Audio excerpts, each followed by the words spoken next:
Sir सोचा था हमने, पर हमको लगा अंदर अलाउ नहीं करेंगे कैमरा, तो इसीलिए तो सर हम सोचे कुछ बाइट्स अलग से ले लेंगे। Hello hello. दे हाँ, दोगे? Theatre music. जिंदाबाद।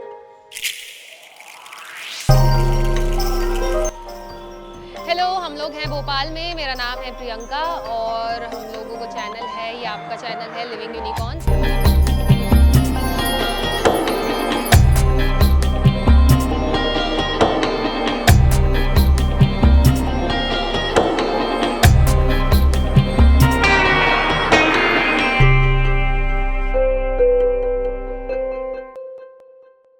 हाय, this is Priyanka and welcome to our show Living Unicorns. आज के जो हमारे लिविंग यूनिकॉर्न हैं वो हैं हिंदुस्तान का बड़ा नाम श्री अमोद भट्ट जी। सर स्वागत है आपका लिविंग यूनिकॉर्न्स पे। बहुत बहुत धन्यवाद प्रियंका। प्रियंका को हम बॉम्बे से जानते हैं, ये बॉम्बे की ही लड़की इसको कहा जाएगा हैं। और एक प्ले में हमने एक्टिंग करते हुए देखा और आज यहाँ मुलाकात हुई भोपाल में। तो मेरा ताल्लुक़ भी भोपाल से ही है और रंगमंडल जब 81 में बना उस दौरान हम फर्स्ट बैच में जैसे लिए गए लोग थे और म्यूज़िक जब शुरू हुआ यहाँ पर ज़ोर शोर से दो कश्ती का सवार बैरी जॉन करने आए, तो उस दौरान हमने रंगमंडल ज्वाइन किया और हमें ये बहुत ही हमारा सौभाग्य है कि हमें बीबी कारंस जैसे और भारत भवन जैसी एक धरोहर में हमें काम करने का मौका मिला। और बीबी कारंस के बारे में आपको सबको मालूम ही होगा कि राष्ट्रीय नाट्य विद्यालय के स्नातक, बहुत अच्छे टीचर, डायरेक्टर, फिर रंगमंडल रेपर्टरी भारत भवन के वो एक संस्थापक निर्देशक थे। तो उनके साथ में हमने 4-5 साल जब सीखा तो बहुत सारे नाटकों से हम रूबरू हुए, बर्टोल्ट ब्रेख्ट से, विजय तेंदुलकर जी से, मोहन राकेश से, जयशंकर प्रसाद से, गिरीश कर्नाड से, ऐसे बड़े बड़े निर्देशकों के साथ काम किया। और मज़े की बात यह है कि हमने 7-8 साल काम करने के बाद में हम रंगमंडल के ही जो हमारे जो परिचित और हमारे सहभागी जो कलाकार थे, निर्देशक थे, उन्होंने जब प्ले शुरू किए तो उसमें भी हमें काम करने का मौका मिला, उसमें म्यूज़िक करने का मौका मिला, जिसमें हमने एक झिमिटी खेड़ा नाम से एक प्ले था जो महाभारत के ऊपर आधारित था, पासा जिस नाम से। फिर हम कर्ण की कहानी के ऊपर आधारित हम जयंत देशमुख जी के निर्देशन में हमने म्यूज़िक किया, उन्होंने मृत्युंजय किया। फिर आलोक चटर्जी साहब के प्ले में हमने म्यूज़िक किया, उन्होंने ध्रुव स्वामिनी किया, टैगोर का उन्होंने राजा किया। तो ऐसे रंगमंडल में सीखते हुए और एक बाहर प्रैक्टिस करते हुए अपने दोस्तों के साथ में, दोस्त निर्देशकों के साथ में, तो ये भी एक तरीके की लर्निंग थी जी। तो हमें दोनों तरीके का एक लर्निंग हमारी हुई कि एक गुरु के सानिध्य में, एक गुरुकुल वाली पद्धति से, और एक अपने दोस्तों के साथ काम करते करते जो एक बढ़ावा मिलता है, सीखने का जो मौका मिलता है। तो बहुत सारे नाटक इस बीच में हमने किए और बहुत अच्छे अच्छे अनुभव हुए हमें। मैं अमोद जी के बारे में एक बार बता देना चाहती हूँ कि सर बहुत ही एक्सपीरियंस और ट्रेंड म्यूजिशियन हैं क्लासिकल इंडियन म्यूज़िक में। 40 साल से ज़्यादा समय इनको हो चुका है और 80 से ज़्यादा थिएटर प्रोडक्शंस में सर ने म्यूज़िक किया है। सर जैसे कि बीबी कारंत जी के बारे में आपने बताया और अपना रंगमंडल का अनुभव भी शेयर किया, उसके अलावा जैसे जैसे आप आगे बढ़ते गए तो कैसे शिक्षकों का प्रभाव आपके ऊपर, कैसे उसने जीवन में आपके बदलाव लाया? आगे हम यहाँ से देखो क्या होता है कि हम जिस जगह पर काम करते हैं वहीं से हमें आगे बढ़ने का रास्ता मिलता है। तो हमें इतनी ज़्यादा इंस्पिरेशन मिली यहाँ पर, इतना ज़्यादा हमें उत्साह और हमें जो इनकरेज किया गया कि हमारी वो हिम्मत बन गई। तो हमने 92 में, मुझे याद है कि बॉम्बे से राजा बुंदेला जी ने एक प्ले का हमें ऑफ़र किया कि आप बॉम्बे में आइए और इस प्ले का म्यूज़िक कीजिए। हम रंगमंडल में काम करते करते हम बॉम्बे गए और बॉम्बे में हमने जब वो काम किया तो वो पृथ्वी थिएटर में एक उसने कहानी बना ली। म्यूज़िकल थिएटर पृथ्वी थिएटर में बहुत होता था और वहाँ के जो बड़े बड़े थिएटर ग्रुप थे वो सब म्यूज़िकल थिएटर करते थे। तो वहाँ पर हमने ये मान के चलो आपके 35 शोज़ एक 6-8 महीने के अंदर हमने पृथ्वी थिएटर में कर दिए और फिर वो प्ले भोपाल भी आया। तो एक तरीके से हमारी जो जर्नी भोपाल से शुरू हुई और वो बॉम्बे तक पहुंची और बॉम्बे में भी हमें एक इस्टेब्लिशमेंट हमारा हो गया कि थिएटर म्यूज़िक में के जानकार, अच्छा म्यूज़िक कंपोज करने वाले, और एक थिएटर की गायकी एक्टर्स के लिए जो ज़रूरी चीज़ होती है कि थिएटर में कैसे हम रचना करते हैं, उसको कैसे प्रेजेंट करते हैं, Correct. तो वो एक चीज़ें हमें मिली। दूसरी चीज़, जो संस्कार थे वो मेरे घर के थे। मेरे घर में संगीत का माहौल है। मेरी मदर और मेरे नाना जो हिज मास्टर वॉइस, जो HMV आज कहते हैं जिसको, जी। HMV सारेगामा, उस ज़माने में उन्होंने आज से 100 साल पहले उनकी राधेश्याम रामायण और वो सब रिकॉर्ड हुई, उनकी LP और EP निकली। वाह। फिर मम्मी से मैंने अपने मदर से सीखा। यहाँ पर भोपाल में, चूँकि भोपाल में ही आप मुझसे बातचीत कर रहे हैं, तो जी। द्वारकाधीश संगीत विद्यालय हमारा जो घर है, मंदिर भी है और संगीत विद्यालय भी है, वहाँ से घर की जो शिक्षा दीक्षा, तो इन सब ने ना एक एक एक तरीके से ना, जैसे कहते हैं ना, एक स्ट्रक्चर आपके अंदर खड़ा कर दिया। एक होता है स्ट्रक्चर बनाना, एक होता है एक कलात्मक स्ट्रक्चर, कि कैसे आपका दिमाग चलना शुरू होता है। जी। तो वो चीज़ें हमारी घर से, रंगमंडल से, दोस्तों के साथ काम करके, फिर संस्थाओं में अलग अलग लोगों के साथ काम करके, निर्देशकों के साथ काम करके, फिर बम्बई तक की यात्रा, फिर बम्बई से दिल्ली भी जाना शुरू हो गया, तो दिल्ली में बहुत सारे लोगों के साथ प्लेस किए। इस बीच में ट्रेनिंग के लिए बुलावे आने शुरू हो गए कि आप यहाँ पर आप 7 दिन का 10 दिन का वर्कशॉप कीजिए। सीखने सिखाने का दौर शुरू हो गया। मुंबई में आज तक मतलब मेरे बहुत सारे यूनिवर्सिटीज़ की, और उसके मैं विजिटिंग फैकल्टी हूँ, जी। और बहुत सारी जगह पर 10-10, 12-12, 15-15 दिन के लिए सीखने सिखाने के लिए बुलाया जाता है। स्टूडेंट्स को सिखाने का, ट्रेनिंग का एक्सपीरियंस कैसा रहा आपका? जैसे सर बहुत बेसुरे स्टूडेंट्स भी आते होंगे आपके पास, तो कैसा अनुभव कैसा रहता है आपका? नहीं, अगर वो अपने आप को बेसुरा कहते हैं तो मैं उनको रिजेक्ट कर देता हूँ। हाँ। रिजेक्ट इन द सेंस उनका आइडिया रिजेक्ट कर देता हूँ, हैं कि आप बेसुरे नहीं हो, जी। तो खुश हो जाते हैं। बेताले को हम कहते हैं कि नहीं, ताल में आप आओगे। हाँ। हमारे गुरुजी कहते थे कि ना, सुर का बेसुरापन चल सकता है, उसको ठीक करना आसान भी है, और वो साथ में मिल करके हो जी, सकता है। जी। लेकिन बेताले बहुत घातक होते हैं। वो बहुत लोगों को डिस्टर्ब करते हैं हाँ, अपनी गलत रिदम से, जी। और वो सबके साथ भी चलने में उनको दिक्कत होती है, क्योंकि वो सब एक जैसा सामंजस्य नहीं बिठा पाते हैं। तो मैं दोनों के पक्षों को जो है ठीक करने का काम कर लेता हूँ, और दोनों को मैं सिखा देता हूँ, वाह। तो खुश हो जाते हैं वो। उनको खुश रखना भी ज़रूरी है। बिल्कुल सर। सर हमने जब सर जैसे आपने कभी एक्टिंग करी है, जबकि इतने पुराने आप रहे हैं इस फील्ड में, कभी ऐसा मौका हुआ हो? रेपर्टरी में ना एक्टिंग करने को का मौका मिलता है। जी। आपको एक तरीके से ना, आप उसके नाटक के हिस्से होते हैं, हाँ। आप उस नाटक के पहले से हिस्से होते हैं। भले ही आप म्यूज़िक का काम कर रहे हो, लाइट्स कर रहे हो, आप सेट कर रहे हो, तो जो भी पहला रिप्लेसमेंट होता है वो विद इन द टीम होता है ना। तो म्यूज़िक पिट से कई बार उठाया उन्होंने हमें कि आप इसका सूत्रधार जो है, वो पहला गाना गाता हुआ आता है, छोटा सा सीन करके जाता है, वो आप करो। तो मालविकाग्निमित्रम में मुझे सूत्रधार का रोल मिल गया। जी। एक बार कुछ घटना ऐसी घटी, एक्टर्स कुछ अवेलेबल नहीं थे, तो घाशीराम कोतवाल में सूत्रधार करने का मौका मिल गया। वाह। तो स्कंदगुप्त में एक भीम वर्मा का एक कैरेक्टर था, हाँ। 2 या 3 कैरेक्टर भीम वर्मा। स्कंदगुप्त हम लोग कर चुके हैं, सर ने म्यूजिक तो किया था। तो भीम वर्मा जानते हो गया, हाँ भीम सर, वर्मा का जानती हूँ। कैरेक्टर मैंने जी, जी। किया, और 1-2 एंट्रीज में और आता था मैं। अच्छा। 2 कश्ती के सवार में हम लोग गाना गाते हुए आते थे, तो मैं ही हारमोनियम लटका कर गाना गाता हुआ आता बहुत था। सारे नाटक किए सर ने तो। हाँ। वाह। तो ये अनुभव ऐसा मिला। लेकिन पहला जो मेरा एक तरीके से जो कहना चाहिए कि पहला रुझान और पहला जो इंटरेस्ट था, वो म्यूज़िक का ही था। वाह सर। और वो क्योंकि म्यूज़िक फैमिली से भी रहे, जैसे कि आपने बताया, वो पैशन आपने हमेशा हिम्मत दी उसने आपको आगे बढ़ते रहने की। हाँ। सर क्योंकि अभी हम स्कंदगुप्त की बात कर रहे थे, तो सर क्योंकि स्कंदगुप्त बहुत बड़ा नाटक है, और उसमें गाने भी बहुत अच्छे अच्छे और बड़े बड़े कारण जी के गाने हैं। हाँ। और जब ग्रुप में सर आपको सिखाना पड़ता था, और हमने तो देखा है सर, तो आपके मन में क्या चल रहा होता है सर, जब कि मैं प्ले कुछ और कर रहा हूँ और बच्चे जो कुछ और ही गा रहे हैं?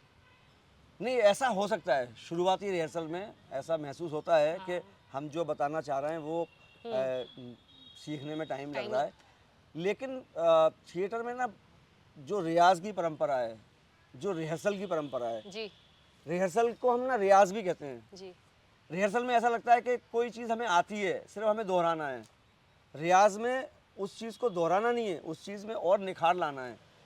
तो हमें पता है कि हम 10-12 दिन का टाइम हमारे पास है, हम निखार देंगे, हम इसको पॉलिश करके चमका देंगे, हम इसको सिखाने में कामयाब हो जाएंगे। जी।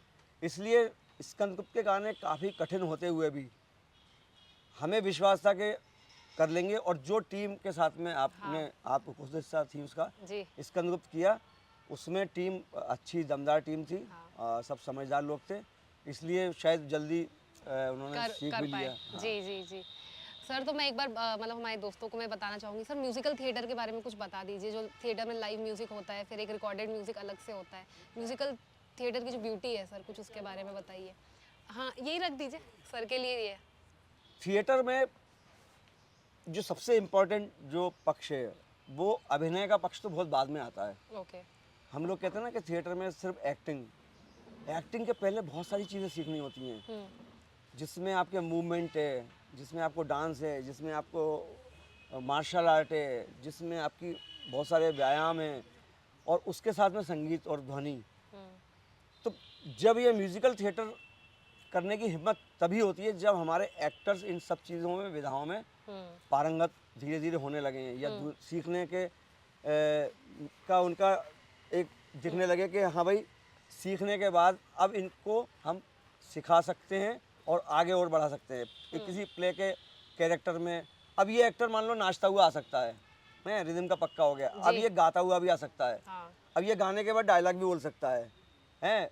तो ये सारी संभावनाएं जब किसी टीम के अंदर, किसी एक्टर्स की टीम के अंदर जी। तालीम में जब आ जाती हैं, तो म्यूज़िकल थिएटर करना बहुत आसान होता है। वाह! और म्यूज़िकल थिएटर करना बहुत आसान नहीं है, ये बात लोगों को समझ में आ चुकी है। उसके लिए बहुत रियाज़ करना पड़ता है, और आज उसका बदलाव मैं देख रहा हूँ कि मुंबई में ज़्यादातर एक्टर्स जो हैं वो संगीत सीख रहे हैं, और मैं सिंगर्स को अलाउ कम करता हूँ। जी। मैं एक्टर्स के साथ में, म्यूजिशियन के साथ में ज़्यादा काम करता हूँ, क्योंकि एक्टर्स को कभी भी कोई गाने में अगर उनको कोई रोल में अगर गाना गाना पड़ा तो वो उलझ ना जाएं, परेशान ना हो जाए। तो इसलिए म्यूज़िकल थिएटर में ये सब चीज़ों की, विधाओं की सीखने की बहुत ज़रूरत है। जी, बिल्कुल सही बोला सर ने।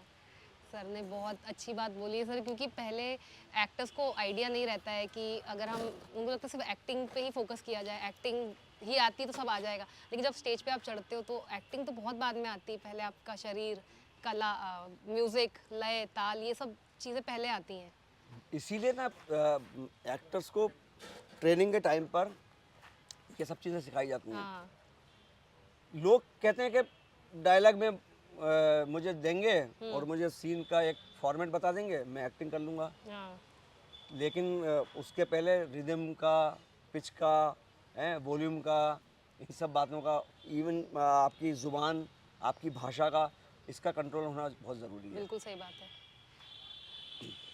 सर जैसे कि थिएटर में तो आप महारत हासिल है, मैं ये कहूँगी आपको। सर फिल्मों में भी आपने म्यूज़िक वगैरह किया है? फिल्मों का अच्छा है। हाँ, हाँ, चलेगा। ये अभी सही? मेरे हाँ, सही है। क्योंकि भी आँख में आ रहा है ना अभी। अच्छा, हाँ सर, कर लीजिए, कोई दिक्कत नहीं। तुम ऐसे हो जाओ थोड़ा। हाँ, सर।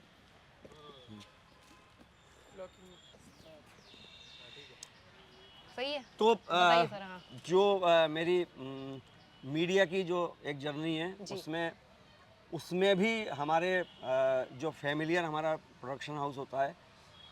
और एक मैं आपको बात बता दूं, सबसे पहले जो काम मिलता है वो आपके अपने दोस्तों से ही मिलता है, और आपके परिचितों से ही मिलता है, आपके साथ करने वाले कामों से मिलता है।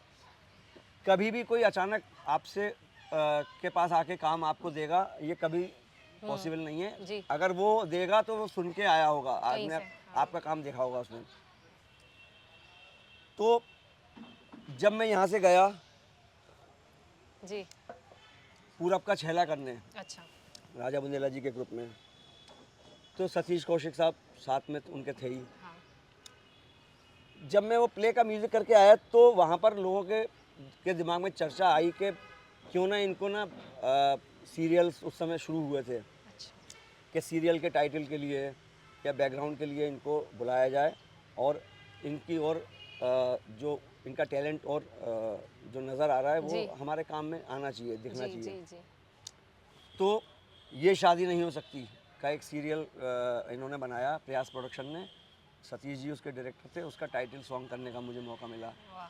फिर मुझे चांद चाहिए, वो सुरेंद्र वर्मा जी का उपन्यास, उसके ऊपर उसका म्यूज़िक एपिसोड के बहुत सारे गाने मैंने बनाए। फिर बहुत सारे उनके सीरियल्स के मैंने म्यूज़िक किए। उनकी फ़िल्म, पहली जो फ़िल्म थी प्रथा, जिसमें इरफान खान बहुत बड़े रोल में थे, वो मैंने फ़िल्म की। फिर उसके बाद में उनके छोटे भाई राम बुंदेला जी की एक फ़िल्म की। तो ये फ़िल्मों का, सीरियल का सिलसिला वहाँ से निकल के और फैल गया। फिर बाहर के काफ़ी लोगों ने काम दिया। फिर उपनिषद गंगा, डॉक्टर चंद्रप्रकाश द्विवेदी जी बना रहे थे। हाँ। तो उपनिषद गंगा में मुझे जो एपिसोड करने को मिले, वो एपिसोड में इतने म्यूज़िक के सॉन्ग्स थे, वाह! सूरदास के ऊपर था। हाँ। तो उसमें बेस्ट म्यूज़िक डायरेक्टर का मुझे अवार्ड मिल गया, वाह! Indian television award. जी। जब वो सब आगे बढ़ता रहा मैं, तो एक फुल लेंथ फिल्म जो है मोहल्ला 80, कोई बात नहीं, गेस्ट थे हमारे शो पे, बिना बुलाए, पर चलिए। तो जब उन्होंने चंद्रप्रकाश द्विवेदी जी ने जब फिल्म बना ली, और बनाने के बाद में जब म्यूज़िक के ऊपर जब बातचीत शुरू हुई और गाना उसमें रखना है ये तय हुआ, तो गुलजार साहब के पास गए। वो गुलजार साहब ने 2 गाने लिखे मोहल्ला 80 के लिए। जी। उसके बाद उन्होंने उनसे पूछा कि ये गाने कौन बनाएगा। तो उन्होंने कहा कि मेरे म्यूज़िक डायरेक्टर हैं, वो अभी इस पे काम कर रहे हैं। तो उन्होंने कहा, आप आमोद भट्ट साहब को जानते हैं? गुलजार साहब ने कहा, अरे बोले हमारे, वो तो हमारे ख़ास हैं, वो तो हमारे उपनिषद गंगा में उन्होंने म्यूज़िक किया है। तो बोले ये गाने आप उनसे बनवाइए। वाह! तो गुलजार साहब ने जब गाने लिखता है कोई शायर या राइटर, तो उसके दिमाग में म्यूज़िक डायरेक्टर की भूमिका आ जाती है कि भाई इसको विशाल भारद्वाज या और भी जो मेरी नज़र में उनके लिए मैं बोलता हूँ नाम, तो अच्छा मेरा काम बन जाएगा और मुझे खुशी होगी कि ये काम कौन कर सकता है, क्योंकि मैं उनको जानता हूँ। तो चंद्रप्रकाश दुबे जी ने बिल्कुल कहा कि 100%, और दूसरे दिन ही उन्होंने फ़ोन करके मुझे बुलाया और गाने दिए। बाद में सुखविंदर साहब आए, उन्होंने गाना गाया। फिर एक दूसरा गाना उदित नारायण जी ने और मधुश्री ने गाया। फिर बैकग्राउंड की बात शुरू हुई, तो उन्होंने कहा जब आपने गाने किए हैं तो बैकग्राउंड है, क्योंकि बनारस की पूरी शैली है और बनारस में ठुमरी और दादरा और क्लासिकल का और ध्रुपद का बैकग्राउंड है जो हमारी नाटक के म्यूज़िक में। और फिर बहुत सारे श्लोक, गंगा का घाट, ये वो, शिवलिंग और महाकाल और ये आपके काशी विश्वनाथ, ये सब का बहुत रेफरेंसेस हैं। तो श्लोक भी और मंत्र भी बहुत सारे हैं, तो वो उसका पूरा फुल बैकग्राउंड किया। वाह! तो ऐसे करके वो पूरी फिल्म मेरे हाथ में आई और जी। उसने एक तरीके से मेरे लिए बहुत अच्छा एक्सपीरियंस रहा। जी। क्रिएटिविटी का जो पार्ट है वो धुन ही है। और धुन, अगर किसी का टैलेंट है तो वो धुन पे ही है। हाँ। अगर हम किसी को कहते हैं ना कि आप ना बहुत अच्छे डायरेक्टर हो, तो आपने वो सीन बनाया, आपने वो एक्टर्स को समझाया, आपने सीन को क्रिएट किया, जी। तो आप अच्छे डायरेक्टर हो। अगर मेरे पास कोई लिरिक्स हैं, चाहे वो किसी नए के हैं, पुराने के हैं, पुराने शायर के हैं, कोई नए हमारे दोस्तों में से किसी के हैं, या किसी टीम के सदस्य के हैं, कि 4 लाइन हमारा जो ये एक्टर है उसने खुद ने लिखी है ये लाइन इस कैरेक्टर के लिए, तो वो क्रिएशन ही है कि मैं उसको कैसे बनाऊं। और ये इसी में टैलेंट है। अब कई बार क्या होता है कि मेरी जो प्रैक्टिस है, मेरी प्रैक्टिस ऐसी है कि मैं शब्द के ऊपर धुन बनाता हूँ। अच्छा। एक प्रैक्टिस चलती है कि धुन के ऊपर शब्द लिखना, जी।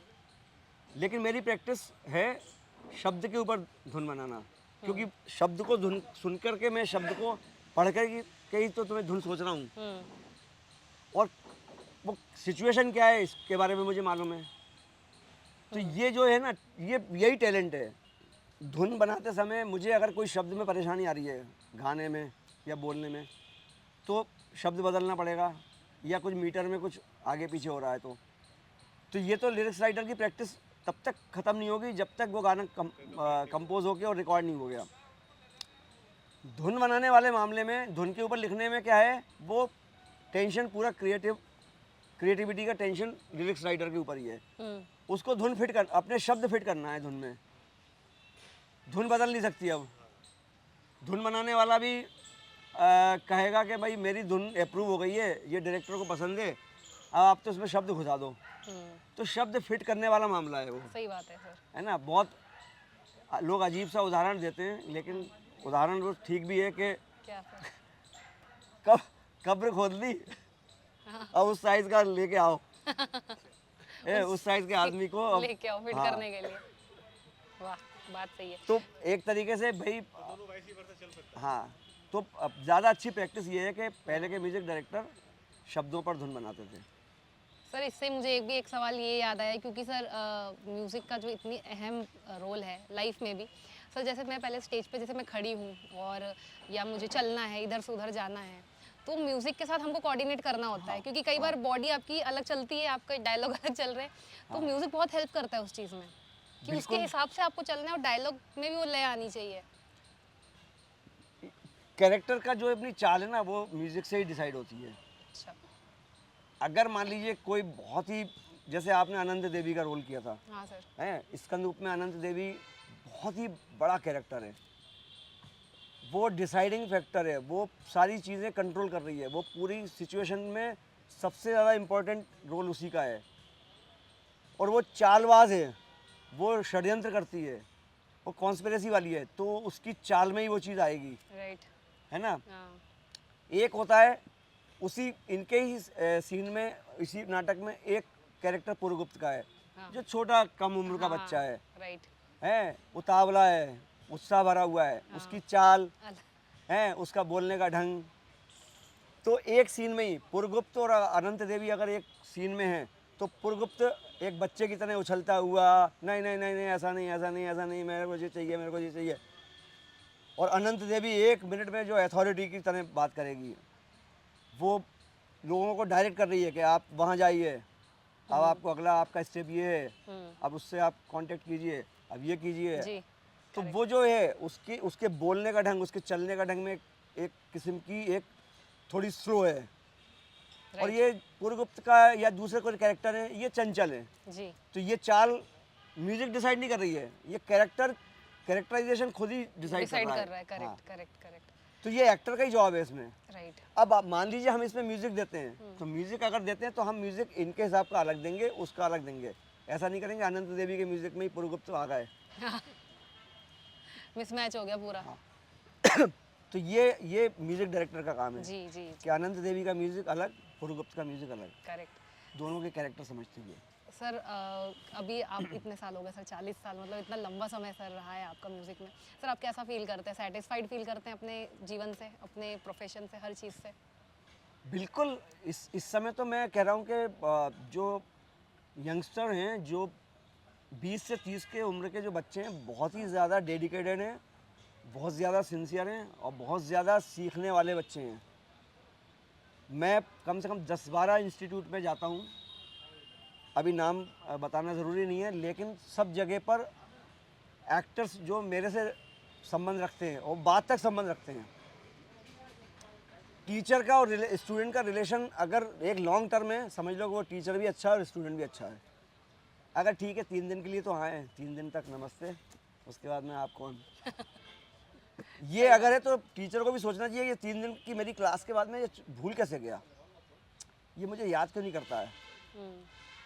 तो मैं बहुत खुशनसीब हूँ कि सारे पूरे देश में मेरे बहुत सारे स्टूडेंट्स हैं जो मुझे हर दिन मुझ पर मेरे कांटेक्ट में रहते हैं और मैं उनको गाइड करता रहता हूँ। जी सर, जैसे राइटर्स ब्लॉक आता है कई बार, अगर आप लेखक हो तो वो दिमाग में वो चीज़ आ नहीं रही होती है, तो क्या म्यूज़िक में भी ऐसा होता है कि वो मिल नहीं रहा है जो चाहिए? हाँ, कई बार होता है, लेकिन वो टाइम लैप्स कई बार ठीक करा देता है। जैसे सुबह आपसे धुन नहीं बन रही है, बंद कर दो हारमोनियम, सब कुछ बंद कर दो, कुछ दूसरा सोचो। 3-4-5 घंटे के बाद में वापस हारमोनियम खोलोगे, ट्रैक मिल गया होगा। सर ब्रेक लेना भी ज़रूरी है ना, कभी ना ये पॉज होना, रुकना। मेरा क्या है, एक मेरा अपना टैक्टिस बताता हूँ। जी। मैं जब हारमोनियम रखता हूँ मैं टेबल कुर्सी वाले सेटअप में मैं गाना नहीं बनाता हूँ। जी। ज़मीन में या दरी के कारपेट के ऊपर बैठे हुए हैं, हारमोनियम रखा है, पानी वानी पास में रखा है, धुन बना रहे हैं। धुन बनाते बनाते बनाते अभी 1-2 लाइन में कुछ स्टक हो गए, लेट गए वहीं हारमोनियम के पास। लेट के फिर से उठे, अचानक कुछ किया, नई बात, नया आइडिया आ जाता है। तो आप कहेंगे आप लेट क्यों जाते हैं, बैठे बैठे में क्यों नहीं सोचते? तो क्या होता है, आप ना लेटे हुए लेट रिलैक्स हो गए, थोड़े से कुछ दूसरा सोचने लगे हैं। घर में अगर बना रहे हैं तो घर में चक्कर लगा करके कुछ कट गए उस सिचुएशन से, एकदम आइडिया नया लेके आए, हारमोनियम पे हाथ रखा, एकदम सही धुन आएगी। वाह, बिल्कुल तो सही ये एक बात है प्रैक्टिस है, ये और लोगों की नहीं होगी। और लोग लगे रहते होंगे, नहीं अभी अभी करना है, अभी करना है, अभी करना है। एक और मेरी प्रैक्टिस है, सर। जी। 15 लोग बैठे हुए हैं, 20 लोग बैठे हुए हैं, मेरी धुन का इंतज़ार कर रहे हैं, और मैं कह रहा हूँ अभी करता हूँ मैं, हाँ। और वो क्रिएशन हो जाता है। तो एक कई बार होता है ना, एक प्रेशर लोगों का होता है कि सामने इतने लोग देख रहे हैं, अपेक्षाएं भी सर होती इंतज़ार होंगी। कर रहे हैं। हाँ। अब मेरी उस चक्कर में नहीं बन रही है प्रेशर में धुन, क्या ये कह रहा है, और कई लोग घड़ी देख रहे हैं कि सर 10 मिनट हो गए अभी तक लाइन आई नहीं, तो वो प्रेशर नहीं लेता हूँ मैं, और एकदम आइडिया आता है। तो मेरा बहुत सारा काम मैं अभी जैसे यहाँ भी कर रहा हूँ, मैं ऑन स्पॉट धुन बना रहा हूँ। क्लास के दो बच्चे बैठे हुए हैं, चलो तुम ऐसा बजाओ, तुम ये गा के बताओ, तुम ऐसा करके दिखाओ, काम हो जाता है और बढ़िया धुन बन जाती है। सर आपका प्रिय इंस्ट्रूमेंट कौन सा है और क्या क्या प्ले कर लेते हैं आप? मेरा प्रिय इंस्ट्रूमेंट एज ए कंपोज़र तो हारमोनियम है, लेकिन रिदम इंस्ट्रूमेंट सब बजाता हूँ मैं, सब प्ले करते हैं। सब। तभी तो लय का एक अच्छा एक दिमाग में पकड़ आ जाती है। राइट। सर ऐसा कभी हुआ आपके पास कोई इंसिडेंट की म्यूजिक जैसा सोचा था उतना अपेक्षाओं को टच नहीं कर पाया और वो मतलब ऐसा फीडबैक आया हो या ऐसा? नहीं, अगर ऐसा होता है तो फिर हमारे पास टाइम है ना, हम करके देंगे ना। किसी के साथ काम करना है तो उसको तो परफेक्ट करके देना है ना। हाँ, सही बात है सर। किसी काम को अधूरा हमने छोड़ा नहीं, और किसी ने भी हमें अपने काम से हटाया नहीं। तो इसका मतलब ये है जी। कि हम काम करने और डिलीवर करने का हमारे पास पूरा मादा है पूरा। जी। एक इंसिडेंट बताता हूँ आपको, हाँ सर। उस पे ख़त्म करेंगे। हाँ सर। कोई म्यूज़िक लाइन का कोई प्रैक्टिशनर या बच्चा या कोई ऐसा होगा जिसने हारमोनियम में 1 बाल्टी 1.5 बाल्टी पानी डाला होगा, ऐसा सुना कभी? नहीं सर। मैंने किया। कैसे सर मतलब? मैं जब बच्चा था तो घर में जो हारमोनियम था मेरे रूम पे, जो हम लोग के हिस्से पे, जी। कंबाइन फैमिली हैं, 10-12-15 लोग रह रहे हैं एक साथ, नीचे क्लास चल रही है, हैं म्यूज़िक की, स्टूडेंट सीख रहे हैं, गा रहे हैं, मैं अपने कमरे में हारमोनियम बजा रहा हूँ। हारमोनियम में अच्छी आवाज़ नहीं आ रही है, जी। तो मैंने कहा रुक जाओ, मैं नीचे पूछ के आता हूँ मेरे मामा से। मामा क्लास ले रहे हैं, एमए की लड़कियों को सिखा रहे हैं। मैंने कहा कि मामा जी मेरे हारमोनियम में आवाज़ नहीं आ रही है अच्छी हैं। तो उन्होंने मजाक में बोल दिया कि बेटा एक बाल्टी पानी डाल दे। मैं आया, मैंने नल में बाल्टी नीचे रखी, नल खोला, बाल्टी लबालब भरी और उठा के बाकायदा उसको पूरा गीला कर दिया और भर दिया पानी पूरा से। गीला करके पूरा नहला दिया उसको, बाल्टी पास में रखी और बजाया, पों पों पों आवाज़ आई। मैं गया नीचे दौड़ता हुआ, मैंने कहा मामा जी पानी डाल दिया, आवाज़ आ रही है, अच्छा बजा। तो कहते ना जो सबके तानपुरे बज रहे थे, टंग डंग डंग डंग टक, फ्रीज। धीरे से हारमोनियम तानपुरा नीचे रखा, लड़कियाँ भी सब चुप हो गई गाते गाते, पिन ड्रॉप साइलेंस। ऊपर आए, देख रहे हैं पूरा पानी बह रहा है, हारमोनियम पूरा गीला, मैं हारमोनियम में गीले के ऊपर ही बैठा हुआ हूँ, हारमोनियम बजा रहा हूँ। तो बोले बेटा ये क्या किया तूने? सर उस दिन वो समझ गए होंगे कि बहुत बड़े म्यूजिशियन बनने वाले हैं आप। उसके बाद मैं 3-4 पंखे चलाए, हारमोनियम को सुधारने वाले को बुलाया, 15-20 दिन वो हारमोनियम लेकर गया। वाह। लेकिन ये इंसिडेंट्स ऐसे ही होते हैं, आप अपने इंस्ट्रूमेंट के साथ ही खेलते हो। ये बुरा भी होता है, अपने इंस्ट्रूमेंट के साथ ही होता है। फोकस था आपका पूरा। मेरा बजाने का कंसंट्रेशन था ना, कि मुझे नीचे इतनी बढ़िया आवाज़ें आ रही है, नीचे लोग गा रहे हैं, तो मैं भी यहाँ कुछ बजाता हूँ ना। सही बात है सर। तो वो एक बचपने की थी। आप लोग अपने कैमरे में पानी मत डाल देना। हाँ बिल्कुल भी क्या सर। अच्छी शूटिंग नहीं हो रही है, एक बाल्टी पानी से नहला देते हैं उसको। सर जाते जाते 2 लाइंस अगर आप सुना दे कोई भी आपकी, तो उसी पे करते हैं एंड। ठीक है, मैं गुलजार साहब की जो एक मुंबई के ऊपर जो पोइट्री है वो उसकी 3-4 लाइन सुनाता हूँ।